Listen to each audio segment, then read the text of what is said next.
Babaliktad na raw ang ilang testigo sa flood control scandal sa pagpapatuloy ng Senate Blue Ribbon Committee hearing. Ayon yan kay Senator Amy Marcos. Ang VIP witness naman na si dating House Speaker Martin Romualdez, haharap daw dapat sa pagdinig pero umatras dahil nahiya raw. Nasa frontline ng balitang yan si Camille Samonte. The thing is that Magpapatuloy ang pagdinig ng Senate Blue Ribbon Committee sa Biyernes kaugnay ng flood control scandal. At ayon kay Senator Amy Marcos, may natanggap siyang impormasyon na babaliktad daw ang ilang testigo. Sabi ng senadora, tinakot daw ang mga ito pati ang kanilang pamilya. Yung pamilya na tinakot ay kay Guteza, kay Orly Guteza? O basta, yun na yun. Abangan na lang ang susunod na kabanata. Ang mangyayari ngayon, magre-recant ang mga testigo. Panoorin ninyo, sigurado ako dyan.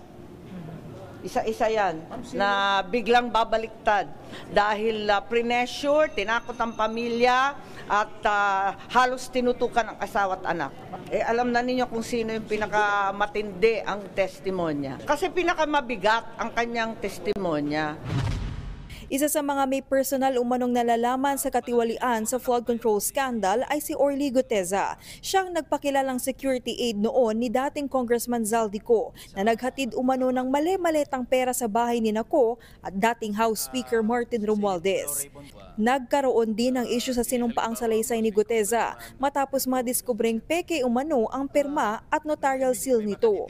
Nang tanungin kung sino ang nananakot, yung mga kaya manakot at yung mga takot na sila ang madadali. Sabi rin ni Senator Amy, si Romualdez ang sinasabing VIP witness na haharap dapat sa pagdinig sa Biyernes. Si Senate Blue Ribbon Chairman Ping Lacson ang nagsabing may haharap na VIP witness sa susunod na hearing. Pero hindi raw matutuloy na humarap si Romualdez. Nagbago ata isip, nahiya din sa sarili. Kasi ang dating narinig ko, magiging state witness, siya ang magiging star witness, bibigyan ng witness protection. Pwede ba naman yon? Linuloko na tayo ng lubus-lubusan. Wala pang pahayag tungkol dito si Romualdez.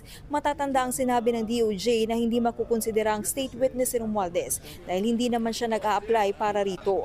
Dumadaan din sa pagsusuri ang mga akusado na gustong maging state witness.